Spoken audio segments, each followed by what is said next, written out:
Okay, so here in this lecture 5 you are going to learn the chapter process control.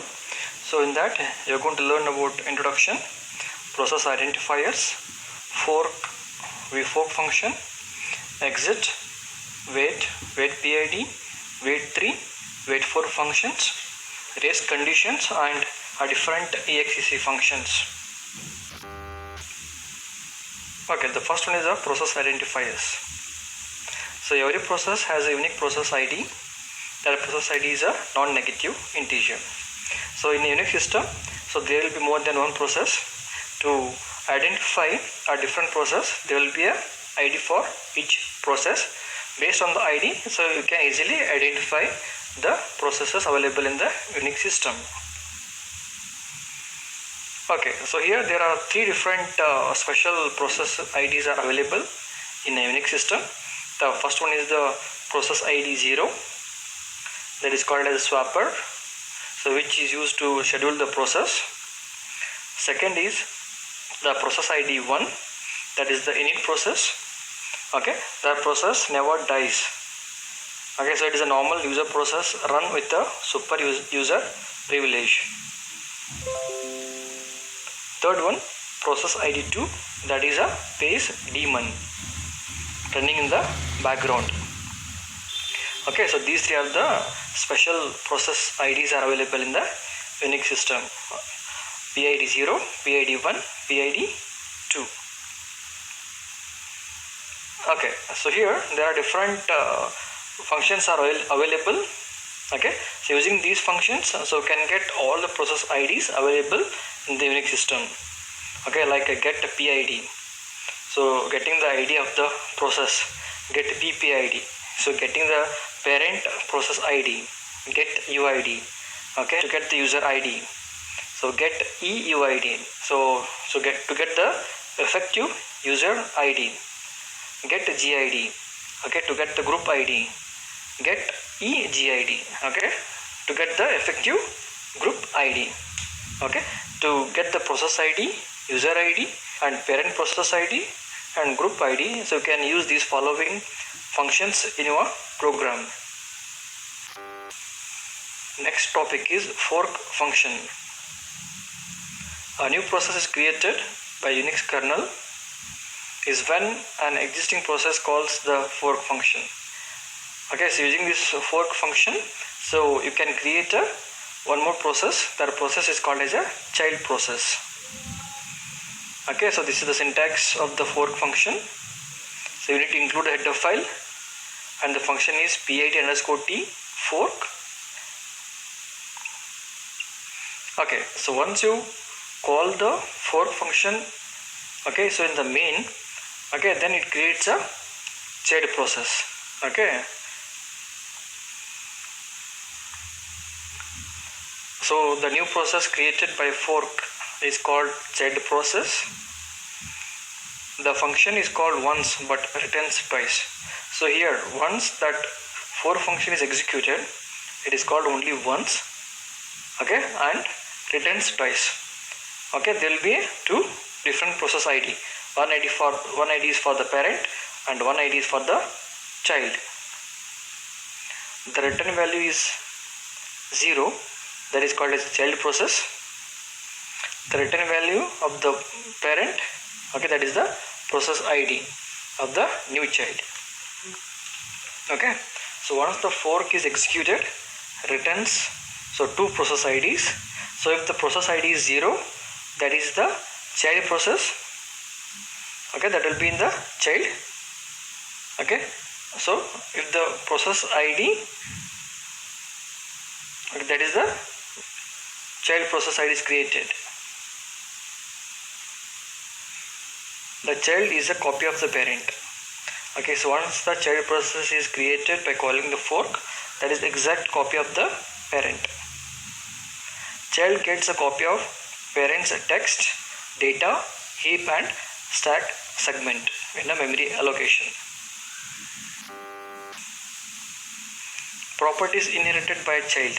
So once the child is created, so what are the properties are inherited by the parent? Okay, so here these are the different properties inherited: real user ID, group ID, and effective user ID and effective group ID. Okay, process group ID, session ID, okay, root directory, file mode creation mask, environment variables, resource limits, okay, and all the shared memory segments. So these are the properties inherited by the child from the parent. Okay, the difference between the parent and the child. The first difference is the return value of the fork. The return values are different for parent and child. The process IDs are different, and the parent process ID, the value of the U time, system time, okay, current CPU time, okay, the file logs set by parent are not inherited by child. Okay, so here, if any files are set by a parent, that log is not inherited by the child, that is only for the parent. And pending alarms are cleared for the child. The set of pending signals for the child is set to empty set. The functions of fork. So what are the functions here? The first function, a process can duplicate itself so that parent and child can each execute different sections of a code. Okay, so here the process is going to duplicate for the parent and child, but they execute in a different section. Okay, so here a process can execute a different program. A parent will execute its task and a child will execute its own task in their particular section. One example here, how to use the fork. First you need to include the header file. Okay, next main function, int id, declaration of the variable. I'm printing one message, hello world. So after that I am calling the function fork, id equal to fork. Okay, so once the fork is called and executed, it returns the id. That values are stored in the variable id. So if the id is greater than 0, okay, then that is the process, parent process. Okay, that is the section for the parent. So inside that, the parent will execute its task when if the id is greater than 0. So if the id is equal to 0, that section is for the child process. Child process executes its all the task inside this section. So otherwise, so if the id is not greater than 0 or not equal to 0, okay, then the child is not created. Okay, the fork is failed in creating a child and terminate the program. Okay, so calling the fork function here to create the child process, and the fork function returns IDs. If the ID is greater than 0, that is for the parent. If the ID is equal to 0, that is for the child process. Okay, so if the ID is a negative, then the fork failed in creating a child. vfork. So vfork function creates a new process and block the parent. Okay, so now this is the difference here, fork and vfork. So fork also creates a process, child process, and vfork also creates a child process, but here the vfork block the parent. Okay, so once the child is created, okay, so it blocks the parent until the child completes the task.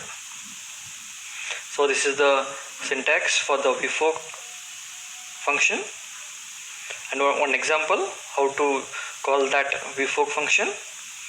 So inside a main, okay, I'm printing a message before a vfork, and I'm calling the vfork function and it will get executed, and then after calling the vfork, I'm printing a message and then terminating the program. Okay, so here these are the differences between the fork and vfork. So if you consider address space, so in a fork both the child and the parent process will have different address space. vfork, both the child and parent process share the same address space. And modification in an address space.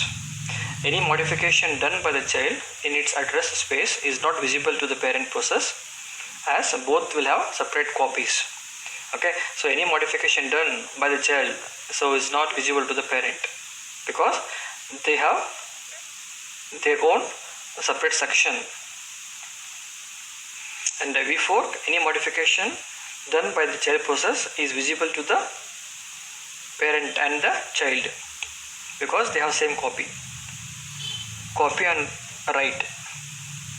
So here under the fork, the fork function uses that copy on write, and the V-fork doesn't use that copy on write. Execution summary.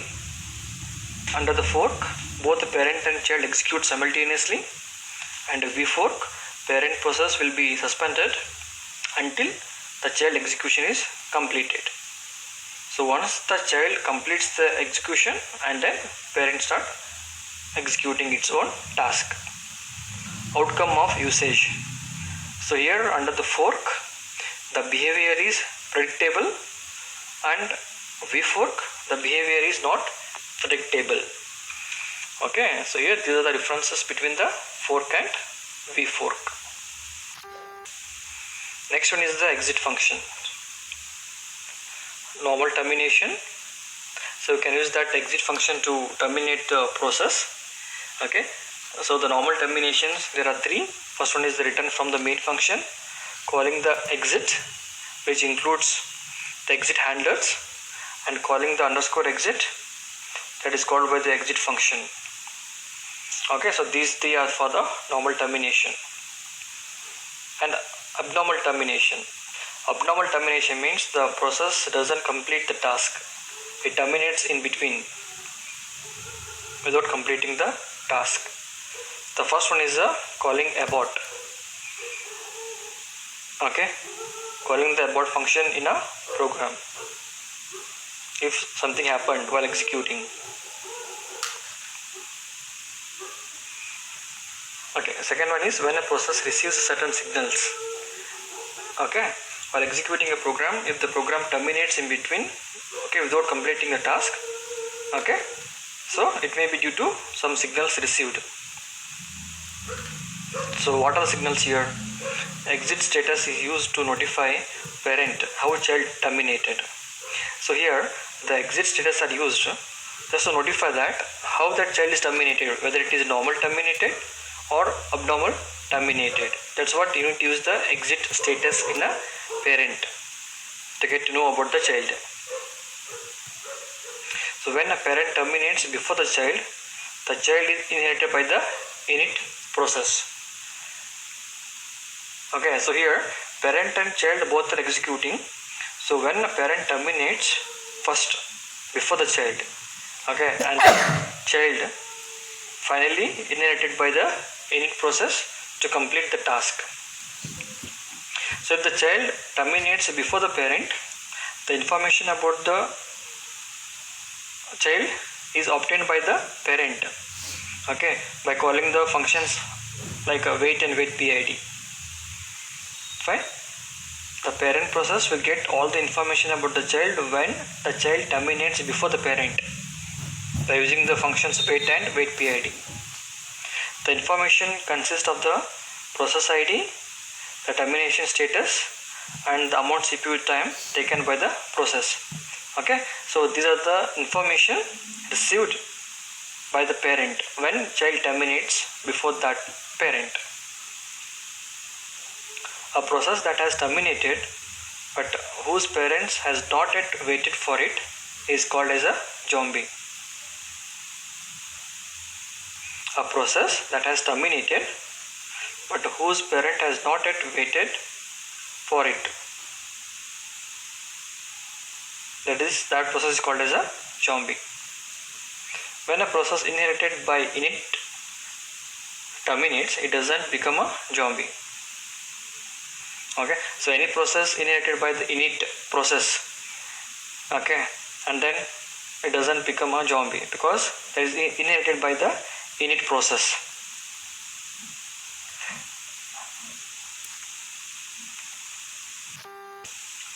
Next is the wait and wait PID functions. A call to wait blocks the calling process until one of its child process exits or a signal is received. After child process terminates, parent continues its execution after wait system call instruction. Okay, so here wait and wait PID function block the current calling process, okay, until one of its child process exits. Okay, after that the parent will continue the execution. The child process may terminate due to any of these following conditions. So maybe it called by the exit function to terminate normally, and it returns from the main. Maybe the child process terminates from the main function. Okay, and child process terminates because of some signals received. A process that call wait or wait PID can block the calling process, return immediately with the termination status of the child, return immediately with an error. So any process is calling wait or wait PID function, okay, then that blocks the calling process, return immediately with the termination status of the child, okay, and the termination status is sent to the parent, and return immediately with an error. Okay, so here these two are the functions, wait and wait PID and syntax.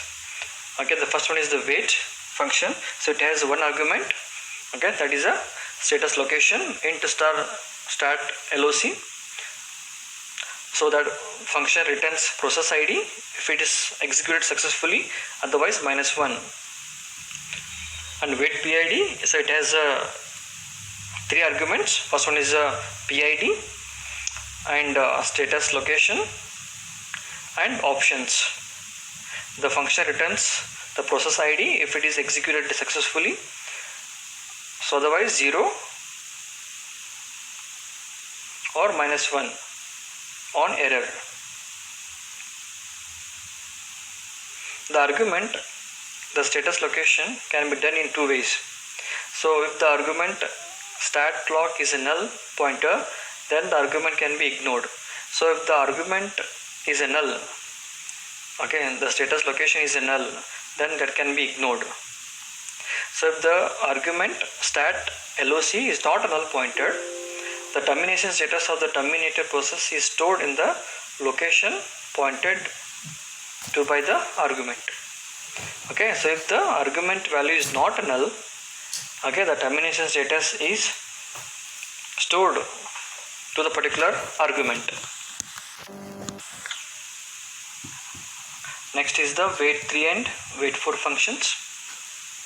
These functions are same as the wait PID but provide additional information about the resources used by the terminated process.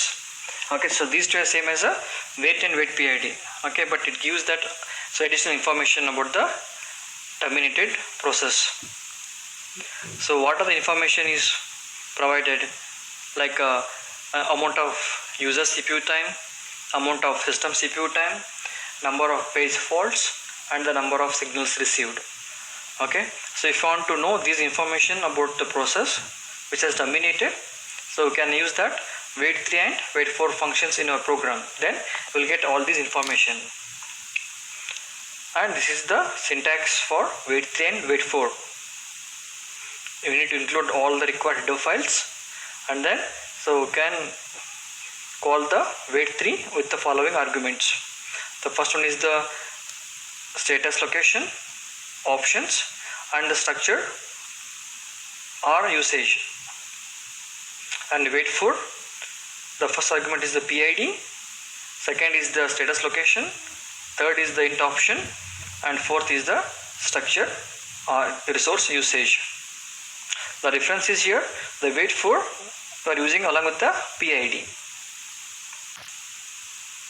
Next topic is the race condition.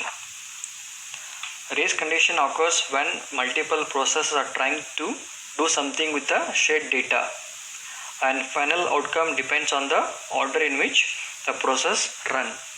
Okay, so here in a Unix system there will be more than one process and all the processes are running simultaneously. Okay, so when more than one process are trying to access the same shared data, okay, then the process doesn't get the data required to complete the task. Okay, that is the race condition, the race between the two processes to acquire the data, to utilize the data to complete the task.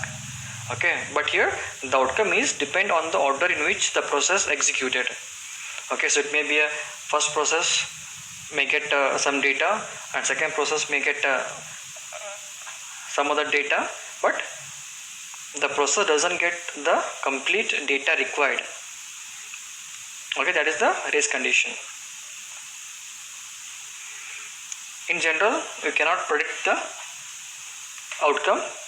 So which process runs first?